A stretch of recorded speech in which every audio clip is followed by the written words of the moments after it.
All right, so today we're going to review a 2017 Sierra Denali GMC, and starting off with this truck. I bought it when it had about 43,000 miles on it. Now it has about 70,000 miles on it. Most of those are highway miles, and there's quite a few upgrades that have been done to this truck. So this has the 6.2 liter LT1 and stock transmission, the 8-speed, and quite a bit of few other things as well. So start with just the underneath the hood and go over the interior in a little bit. So starting off with, there's a 2.9 liter Whipple Supercharger on there. This thing was one of the best bolt-on upgrades that I could put on here. It did have a K&N cold air intake for a while, and the guys at Southwest Speed, who pretty much did everything for this truck, did a great job just modifying it, and amongst some other things as well. So it does come with, when you order from Whipple, it does come with a 4¼ inch pulley. Right now it's a 3.75 there, but I'm going to take it down to 3.375, so 3 3/8 as well, and that's plenty of boost for this thing.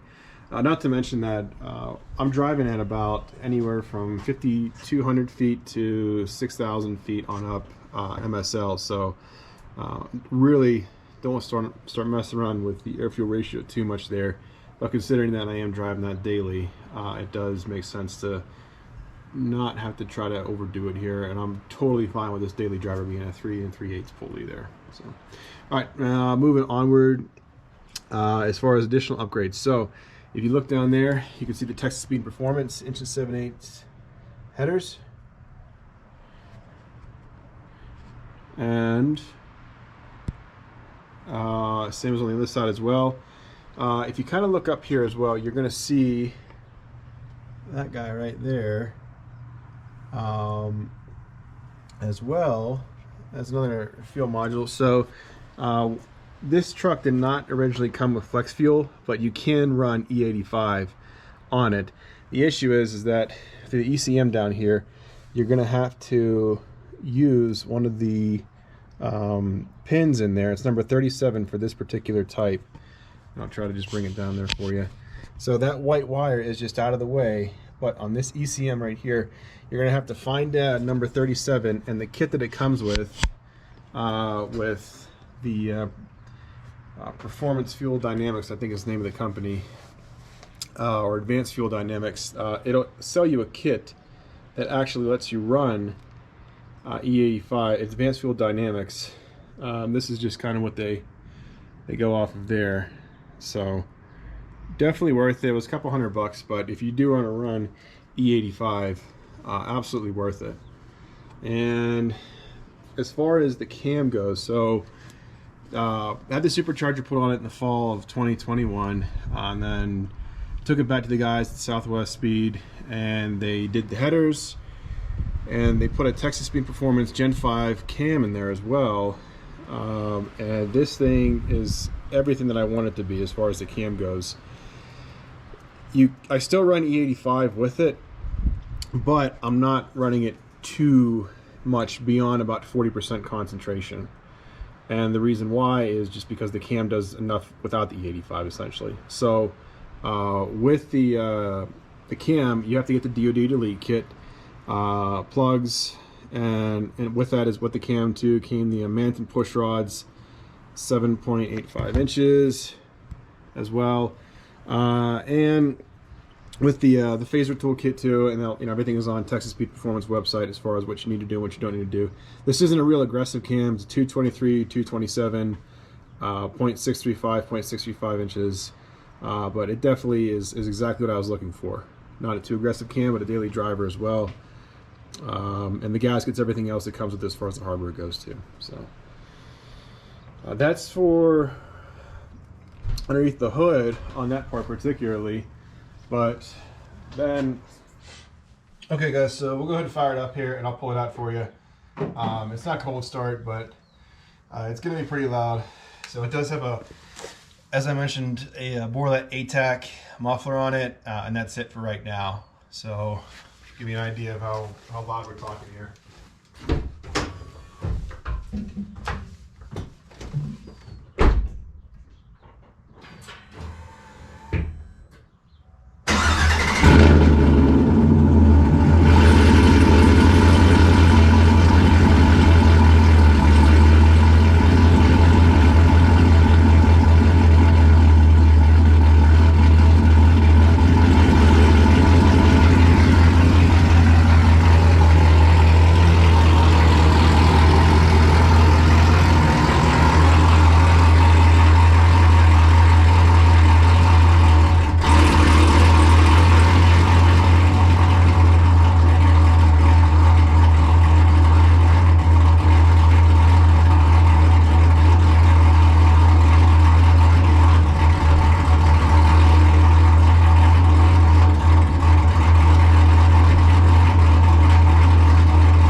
Well, pretty quiet up here.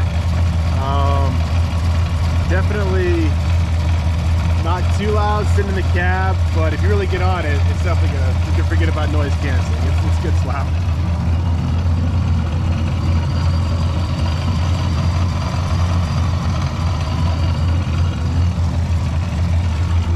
Another nice thing about the truck too is these amp research side step. I really like the fact they just go right back up on their own. I think that's pretty good.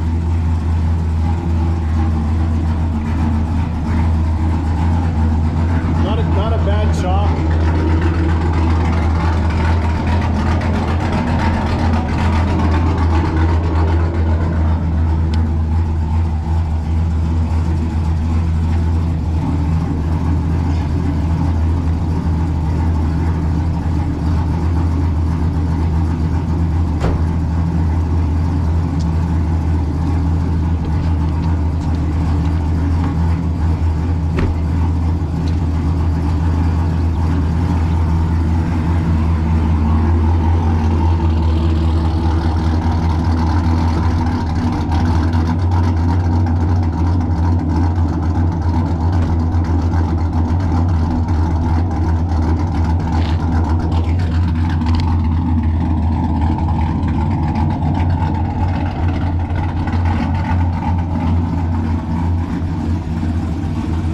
Nothing else really too custom on the outside, just a little small antenna there. WeatherTech mud flaps as well.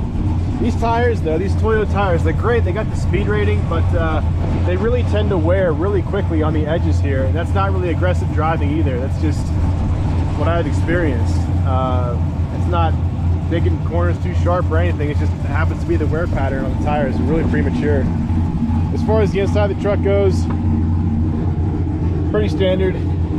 No major interior upgrades.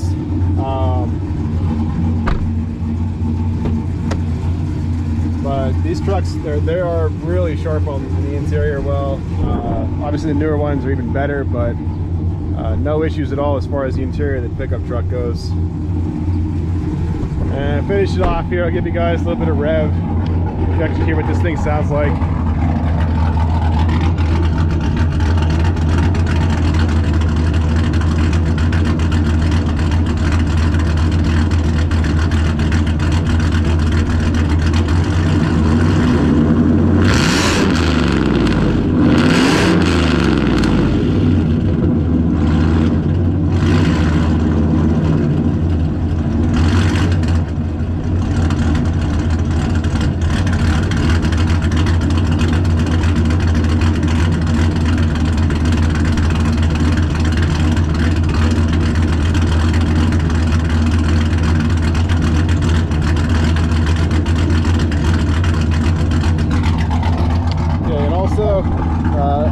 I'll go ahead and just show you the app here for ProFlex. So if you take a look here under Get Started, enable the permissions, and make sure your Bluetooth is on your phone.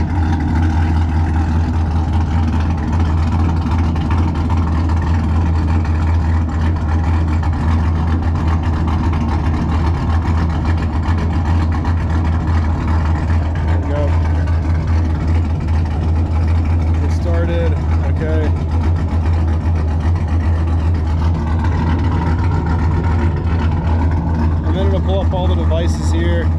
It should pick yours up if you do have this kit on there. I'll stand a little bit closer to it.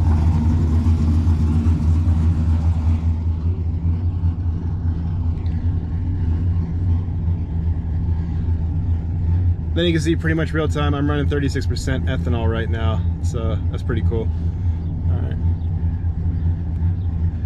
All right, as far as rest of the truck goes, like I said, that's about it. But you know, even if I bring it inside of here, it is pretty quiet still, even with what I got set up underneath here. So hope you guys enjoyed it. Definitely really like this truck and the way it turned out here. And that's all for now.